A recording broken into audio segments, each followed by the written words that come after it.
Darurat Sipil, Mafia Pengusaha Kebakaran Jenggot. Ditulis oleh Alifur Rahman. Banyak orang kecewa karena Jakarta gagal lockdown. Gagal pula karantina wilayah, padahal persiapan dan koordinasi sudah 99%, hampir pasti. Rapat terbatas dengan Jokowi dianggap formalitas yang pasti ACC. Saya sudah tulis di artikel sebelumnya. Karantina wilayah fokus kepada menahan orang dalam satu wilayah untuk tidak keluar masuk. Misal di Jakarta diberlakukan, maka tak ada yang bisa masuk dan keluar dari Jakarta untuk alasan apapun, kecuali pengiriman barang. Wilayah akan dijaga polisi sepanjang waktu, 24 jam. Dan pemerintah bertanggung jawab memberi kebutuhan dasar setiap warga dan hewan peliharaan dan wilayah yang dikarantina. Dalam poin terakhir tersebut kemudian dijadikan bahan serangan oleh sekelompok orang, menuding pemerintah tidak mau mengeluarkan uang untuk warganya sendiri, lari dari tanggung jawab dan sebagainya.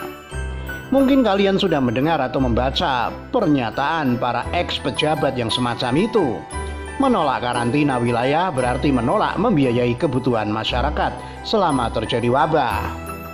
Lalu pemilihan aturan darurat sipil dianggap sebagai upaya mempertahankan kekuasaan yang kemudian membodohi masyarakat dengan imajinasi liar bahwa rakyat butuh makan dan kesehatan. Kenapa malah dikasih pentungan? Saya yakin mereka semua tahu apa itu darurat sipil. Mereka hanya sedang pura-pura nggak tahu supaya bisa memprovokasi masyarakat. Darurat sipil itu bahasa hukum dan aturan. Bahasanya begitu. Pemilihan darurat sipil ini dilakukan karena presiden tak setuju dengan lockdown atau karantina wilayah. Kalaupun memang ada yang harus ditingkatkan, anjuran jaga jarak, diam di rumah dilakukan lebih disiplin lagi. Dan itu dapat diatur sekaligus dengan darurat sipil agar ada cara dan hukumnya bagi aparat untuk membubarkan acara yang melibatkan keramaian yang sebelumnya kan baru anjuran dan negosiasi kekeluargaan. Nah, sekarang dibuat jelas agar ada aturannya, ada SOP-nya. Seharusnya upaya pemerintah ini didukung oleh seluruh elemen masyarakat, termasuk orang yang menuntut lockdown, karena darurat sipil ini jauh lebih ringan dan manusiawi. Tapi anehnya kebanyakan mereka malah menolak darurat sipil dan menakut-nakuti nanti polisi bertindak tegas dan ketat. Padahal kan kebalik, justru lockdown itulah yang tindakan paling ekstrim dan ketat. Tapi ya sudah, hikmahnya kita jadi tahu bahwa memang ada sekelompok orang yang benar-benar ingin merebut kekuasaan. Buktinya revolusi mulai disuarakan dan ex-pejabat mulai menuduh presiden ingin mempertahankan kekuasaannya. Yang secara tidak langsung mereka sebenarnya mengakui bahwa merebut kekuasaan itu memang benar-benar mereka rencanakan. Lalu kenapa masih ada orang yang kecewa Jokowi menolak karantina wilayah? Jika kalian membaca artikel saya yang sebelumnya, maka kalian akan tahu bahwa rencana karantina wilayah ini sudah dibicarakan oleh banyak orang kalangan elit. Mereka sudah tahu dan yakin itu akan terjadi, tapi karena batal, ya mereka kecewa. Itu biasa, yang batal-batal itu selalu mengecewakan. Yang menyakitkan itu bukan kegagalan atau batalnya, tapi karena harapan dan persiapannya. Orang-orang sudah terlanjur bersiap-siap, itu masalahnya. Lalu apa ruginya? Ya banyak. Misal Jakarta lockdown atau karantina wilayah, otomatis semua barang-barang akan naik. Pemprov DKI bisa berubah jadi supermarket. Lah iya, wong masker saja mereka jual 300.000 per kotak. Lalu setelah menuai banyak protes, turun jadi 124.000. Ya tetap saja masih untung banyak. Karena harga aslinya sekitar 25 sampai 30 ribu rupiah untuk merek yang sama. Pengusaha-pengusaha musiman juga pasti sudah bersiap memborong barang-barang yang sekiranya dibutuhkan masyarakat. Tak lupa beli dolar yang banyak, karena kemungkinan terjadi inflasi, ekonomi memburuk dan dolar semakin mahal. Maka ketika karantina wilayah batal diterapkan, rencana mereka pun jadi berantakan. Rugi, gagal dapat untung besar. Apalagi rupiah mulai melunak dan tidak lagi naik tajam seperti hari-hari sebelumnya. Bagi pejabat daerah, batalnya karantina wilayah juga berarti batalnya aliran dana tambahan dari pusat. mereka dipaksa bekerja dan menggunakan anggaran yang sudah ada. Realokasi, misalnya dana anggaran Formula E atau Lima Ibon dialihkan untuk penanganan corona, dipaksa menyediakan APD dan sebagainya, yang pasti menguras kantong. Tidak bisa bebas mengotak-atik anggaran dengan alasan karantina wilayah.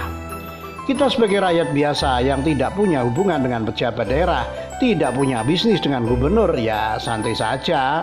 Malah mungkin tak tahu bahwa di dalam terjadi pergolakan semacam ini. Begitulah kura-kura.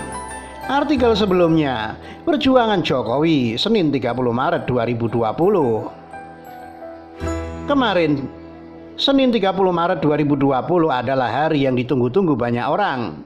Semua sudah dipersiapkan, beragam skenario siap dijalankan. Bagi sebagian orang, kemarin adalah hari penentuan. Hari Senin harga naik. Begitu canda banyak pengusaha musiman. Jika sebelumnya tuntutan lockdown berhasil ditolak oleh publik dan juga tak ada istilah tersebut dalam undang-undang kita, gerombolan itu pun beralih pada tuntutan karantina wilayah. Aturan ini ada dalam undang-undang kita. Anies sudah tidak lagi menata kata dan curhat ke awak media, tapi langsung mengajukan surat resmi permohonan karantina wilayah. Mahfud MD mengklaim aturan karantina wilayah akan dibahas hari Selasa. Hari ini, Muhadjir Effendi juga mengklaim bahwa peraturan pemerintah tentang karantina wilayah sedang dikebut oleh kementeriannya. Media mainstream kita gencar memberitakan bahwa Jakarta sedang bersiap untuk lockdown, atau dalam bahasa hukum kita adalah karantina wilayah. Polda Metro Jaya menyatakan siap dan bahkan sudah melakukan simulasi. Budi Setiadi, Direktur Perhubungan Darat Kementerian Perhubungan juga sudah menyatakan bahwa Jakarta akan dikarantina. Hal ini sesuai dengan hasil rapat koordinasi bersama Luhut Binsar Panjaitan yang kini menjabat sebagai PLT Menhub. Semua sudah disiapkan, tinggal menunggu pengumuman resmi dari Presiden pada hari Senin. Sehari sebelumnya, influencer naik daun, seorang dokter yang beralih profesi jadi pengusaha, yang beberapa waktu lalu sempat menarik perhatian di panggung ILC, membuat video yang cukup menghentak. Ngegas, teriak-teriak dengan bahasa cukup keras untuk menuntut karantina wilayah, meminta agar tagar karantina wilayah harus trending.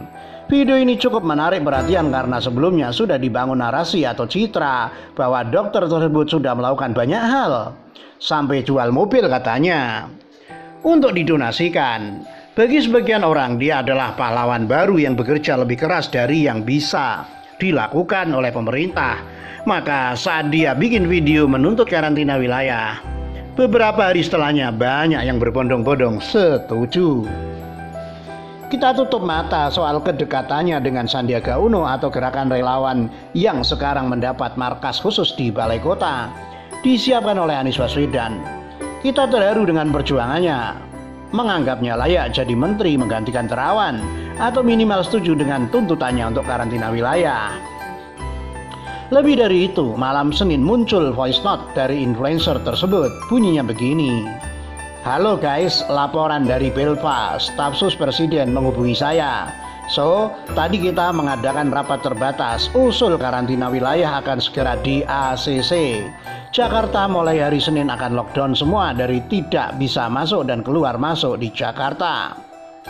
Dan entah kebetulan atau tidak, beberapa orang teman di Jakarta mendadak bertanya pada saya, apa benar sudah ada keputusan Jakarta lockdown atau karantina wilayah? Sebagian mereka panik dan khawatir terjadi penjarahan. Banyak orang sudah mempercayai isu tersebut, seolah pengumuman karantina wilayah hanyalah formalitas, karena semua sudah disiapkan, dari aturan, simulasi, berita media, bahkan influencer. Semua sudah dikondisikan, aman.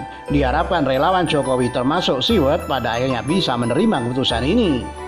Saya tak masalah dengan sikap teman-teman relawan. Berbeda pendapat itu biasa. Tapi jika ditanyakan kepada saya, jawabnya sama. Setahu saya, Presiden tidak menghendaki lockdown karantina wilayah. Meskipun saya juga bisa paham bila semua sudah disiapkan, mungkin Presiden akan mempertimbangkannya. Lalu Senin kemarin semua persiapan tersebut mentah di tangan Presiden. Bahkan Presiden tak mau membahas sedikit pun soal karantina wilayah dalam rapat terbatas tersebut. Jokowi fokus mendorong agar himbauan jaga jarak terus dilakukan lebih disiplin dan efektif. Dan dalam kasus tertentu perlu didampingi kebijakan darurat sipil yang kemudian meminta kementerian terkait untuk menyiapkan ini. Seketika semua persiapan karantina wilayah yang seolah sudah di ACC dan hanya nunggu peresmian itu pun harus dibatalkan. Penghentian operasi bus antar kota antar provinsi dari dan Jakarta yang sudah disosialisasikan sebelum ratas oleh Disub DKI buru-buru harus dibatalkan. Dan yang bertanggung jawab membatalkan ini adalah Luhut sesuai arahan Menko Maritim. Kenapa harus Luhut yang membatalkan? Ya, karena Luhut bertindak sebagai PLT Menhub. Dan seperti yang sudah disampaikan Budi Setiadi, sebelum ratas dengan Presiden, mereka sudah lebih dulu ratas Kementerian dan Pemprov DKI. Dan sosialisasi penghentian operasi bus itu hampir pasti juga hasil koordinasi dengan Luhut. Mengambil keputusan sendiri tanpa persetujuan Presiden. Soal dampak dan konsekuensi darurat sipil, nanti saya bahas di artikel selanjutnya. Kali ini saya fokus pada cerita perjuangan. Cerita tentang seorang presiden yang teguh dalam pendirian, menolak ditekan oleh kepentingan, fokus melindungi masyarakat, fokus bekerja menyelesaikan permasalahan. Begitulah kura-kura, ditulis oleh Alif